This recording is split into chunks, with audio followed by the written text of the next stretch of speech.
Hi നമസ്കാരം. Market പൾസിൻ്റെ മറ്റൊരു pre market റിപ്പോർട്ടിലേക്ക് എല്ലാവർക്കും സ്വാഗതം. അപ്പോൾ ഇന്ന് പറയാനുള്ളതെന്ന് പറഞ്ഞു കഴിഞ്ഞാൽ ട്രംപിനെ കുറിച്ച് കഴിഞ്ഞ ഒരാഴ്ചയോളമായിട്ട് പറയുന്നുണ്ടായിരുന്നു. അപ്പോൾ അത് മാർക്കറ്റിനെ വല്ലാണ്ട് അഫക്റ്റ് ചെയ്യാൻ തുടങ്ങിയ കഴിഞ്ഞ ഒരു 3 ദിവസം കൊണ്ടാണ്. അപ്പോൾ അവിടെ ഏറ്റവും കൂടുതൽ പറയുന്നതെന്ന് പറഞ്ഞാൽ ട്രംപ് ഇന്ത്യക്ക് മേളിൽ 500% ടാക്സ് ഏർപ്പെടുത്താനുള്ള ഒരു പ്രോബബിലിറ്റിയെക്കുറിച്ചാണ് അവിടെ ഏറ്റവും കൂടുതൽ സംസാരിക്കപ്പെടുന്നത്. അപ്പോൾ അത് ലിൻസി ഗ്രഹാം എന്ന് പറഞ്ഞിട്ടൊരു സെൻറ്ററുണ്ട്. പുള്ളിക്കാരൻ്റെ ഒരു ട്രംപിനെ പ്രീതിപ്പെടുത്താൻ വേണ്ടിയിട്ട് പുള്ളിക്കാരൻ പറഞ്ഞൊരു ഡയലോഗാണ്.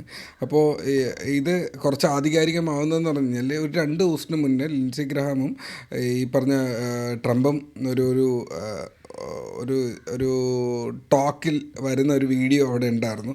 അപ്പോൾ പുള്ളിക്കാരൻ അന്ന് ട്രംപ് പറഞ്ഞിരുന്നു, ഈ Modi is a good friend of mine, he knows how to make me happy or I am not happy, he knows me, I am not happy എന്നുള്ളത് പുള്ളിക്കാരൻ അറിയാം എന്നുള്ള ഒരു രീതിക്ക് പറഞ്ഞിരുന്നു. അപ്പോൾ ആ ഒരു ടാരിഫ് എഗ്രിമെൻ്റ് എത്രയും പെട്ടെന്ന് നടത്തുക, ഇല്ലെങ്കിൽ ഇമ്പോസിഷൻ വരും എന്നുള്ള ഒരു സെറ്റപ്പാണ് അവിടെ വന്നിരുന്നത്.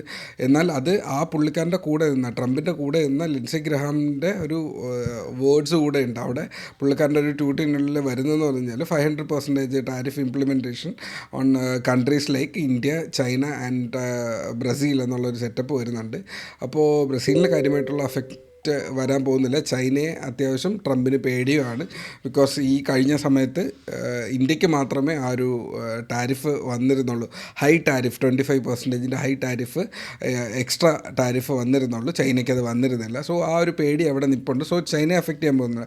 ലിറ്ററലി അത് അഫക്റ്റ് ചെയ്യുന്നത് ഇന്ത്യ മാത്രമാണ്. സോ അതുകൊണ്ടാണ് മാർക്കറ്റിൽ അത് അഫക്റ്റ് ചെയ്തത്.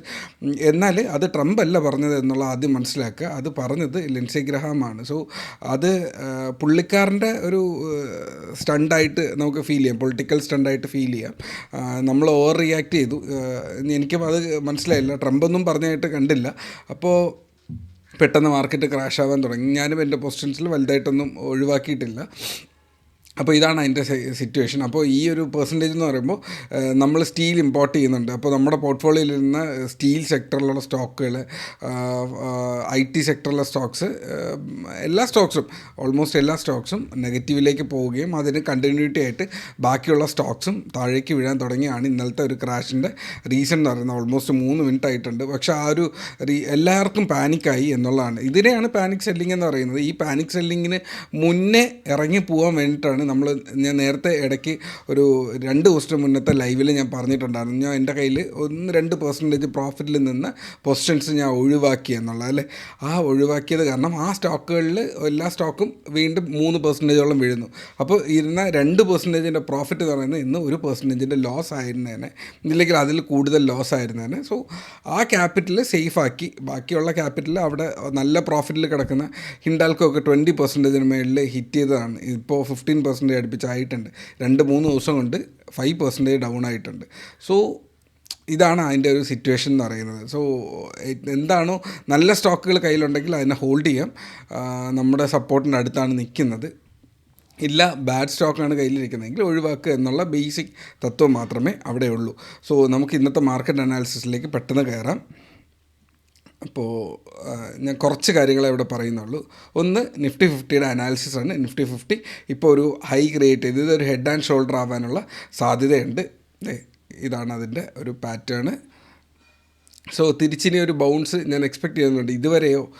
ഇതുവരെയോ അതിന് ബൗൺസ് ചെയ്യാനുള്ള ഒരു സാധ്യത ഉണ്ട്.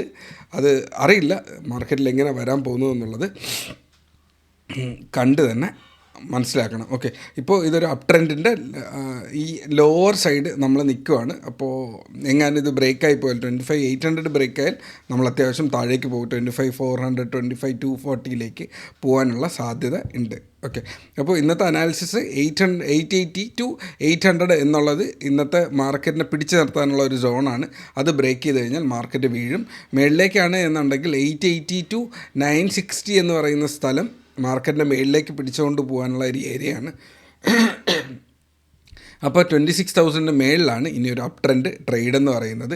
സെൻസെക്സിനെ കുറിച്ച് പറയുന്നില്ല, ഇതേ സിറ്റുവേഷൻ തന്നെയാണ്. ഞാൻ ഒരുപാട് അനാലിസിസ് എക്സ്ട്രാ കയറ്റുന്നില്ല. ബാങ്ക് നിഫ്റ്റി പറയുന്നില്ല. ക്രൂഡ് ഓയിലിൻ്റെ അനാലിസിസിലേക്ക് വരാം. ക്രൂഡ് ഓയിൽ ഒരു ഇൻവേർട്ടഡ് കപ്പ് ആൻഡ് ഹാൻഡിലിനുള്ള ഒരു പ്രോസസ്സിൻ്റെ ഇടയിലായിരുന്നു. എന്നാൽ ആ ഹാൻഡിൽ ഓൾമോസ്റ്റ് ഇതുവരെ പോയിട്ടുണ്ട്. സോ ഇപ്പോൾ ഇതൊരു മാർക്കറ്റ് സ്വിങ് ഏരിയയിലേക്ക് പോവുകയാണ്. സോ മാർക്കറ്റ് തീരുമാനമായിട്ടില്ല. സോ ഇത് ക്രൂഡ് ഓയിലിൻ്റെ സെൻറ്റർ ഹാഫായിട്ടും ഇതിന് മുകളിലേക്ക് പോയാൽ ഒരു ട്രേഡ് മാർക്കറ്റിൻ്റെ ഇതിൻ്റെ ലോ ബ്രേക്ക് ചെയ്ത് കഴിഞ്ഞാൽ ലോവർ സൈഡ്. സോ ഇതിനുള്ളിൽ ചെറിയ ട്രേഡുകൾ ഉണ്ട്, ഇല്ലെന്ന് പറയുന്നില്ല. അപ്പോൾ മുകളിലേക്ക് ബ്രേക്ക് ചെയ്യുന്ന റേഞ്ച് ഇതാണ് എന്നുള്ളത് മാത്രമാണ് ഞാനവിടെ പറഞ്ഞു തന്നത്. ഓക്കെ, താഴേക്കാണെങ്കിൽ താഴേക്കുള്ളൊരു അനാലിസിസ് ചെയ്ത് പോവുക. അപ് ട്രെൻഡിലാണ് തൽക്കാലം നിൽക്കുന്നത്. സോ അതിനനുസരിച്ചുള്ളൊരു വ്യൂ എടുക്കുക. ഓക്കെ, നാച്ചുറൽ ഗ്യാസ് ഇന്നലെ വരച്ചിരുന്ന സപ്പോർട്ട് ഏരിയ. ഇന്നലെ ഗ്രൂപ്പിനുള്ളിൽ ആരോ ഒരാൾ വന്നിട്ട് നമുക്ക് ഒരു ട്രേഡിൻ്റെ അനാലിസിസ് ചോദിച്ചിരുന്നു. അപ്പോൾ 316 താഴെ മാർക്കറ്റ് പോയി കഴിഞ്ഞാൽ നമുക്കൊരു ട്രേഡ് ഉണ്ട് 304 എന്ന് പറഞ്ഞിരുന്നു. അപ്പോൾ ഓൾമോസ്റ്റ് ഇന്നലത്തെ ലോ എന്ന് പറയുന്നത് 301 അവർക്ക് target. I think Nandu, Shahal, 1-2 പേര് അവിടെ ഉണ്ട്. അപ്പോൾ ആരോ ഒരാൾക്ക് ഷെയർ ചെയ്തതാണ്, ടാർഗറ്റ് ഹിറ്റ് ചെയ്തിട്ടുണ്ട്. അപ്പോൾ ഞാൻ പറഞ്ഞിട്ടുണ്ടായിരുന്നില്ല, കുറച്ച് ദിവസമായിട്ട് ഞാൻ പറയുന്നുണ്ട്, നമുക്ക് ഇതിൻ്റെ നിയർ ടാർഗറ്റ് എന്ന് പറയുന്നത് 284. അപ്പോൾ 284 വരും ആഴ്ചകളിൽ വരും എന്നാണ് ഞാനവിടെ പറഞ്ഞിരുന്നത്. സോ ആ ഒരു 84ലേക്കുള്ള ഒരു മൂവ്മെൻറ്റിൻ്റെ ഇടയിലാണ് എന്നെനിക്ക് ഫീൽ ചെയ്യുന്നുണ്ട്. അപ്പോൾ ഈ ലെവൽസ് നിങ്ങൾ വാച്ച് ചെയ്യുക. 300, 292, 284 വാച്ച് ചെയ്യുക. മേളിലേക്കാണ് എന്നുണ്ടെങ്കിൽ ഈ ട്രെൻഡ് ലൈനിന് മേളിൽ കയറിക്കഴിഞ്ഞാൽ, ഇല്ലെങ്കിൽ 308 മേളിൽ കയറിക്കഴിഞ്ഞാൽ 316 വരെ, 16, 24 എന്നിങ്ങനെ ലെവൽസ് ഉണ്ട്. സോ ഇതിനനുസരിച്ചിട്ടുള്ള അനാലിസിസ് പോവുക. അപ്പോൾ നിഫ്റ്റി 50യിൽ ഇനി അനാലിസിസും ട്രെൻഡ് പറഞ്ഞു തരേണ്ടെന്ന് വിശ്വസിക്കുന്നു. ട്രെൻഡ് ചെറുതായിട്ട് ബ്രേക്ക് ചെയ്തു. എന്നാൽ ഈ ഒരു സപ്പോർട്ട് 25,800 സപ്പോർട്ട്. ഈ 800 വരെയുള്ള സ്ഥലത്ത് ട്രേഡ് ചെയ്യേണ്ട. 800 താഴെ നിങ്ങൾക്ക് ട്രേഡിംഗ് ഉണ്ട്. തിരിച്ച് മേളിലാണെങ്കിൽ 960-നും 26,000-നും മേളിലേക്കാണെങ്കിൽ നിങ്ങൾക്ക് ട്രേഡ് ഉണ്ട് എന്നുള്ളതാണ് ഞാനവിടെ നിങ്ങൾക്ക് ഷെയർ ചെയ്തിരുന്ന അനാലിസിസ്. സോ ഏത് ഡയറക്ഷനിൽ ക്യാൻഡിൽ ഓപ്പൺ ചെയ്യുന്നു, ഏത് ഡയറക്ഷനിൽ ട്രേഡ് നടക്കുന്നു, അതിനനുസരിച്ചിട്ടുള്ള ഒരു പാറ്റേൺ നിങ്ങൾ സെറ്റ് ചെയ്യുക. സോ അത്രയേ ഉള്ളൂ ഇന്നത്തെ analysis. Trade safe, take care, by.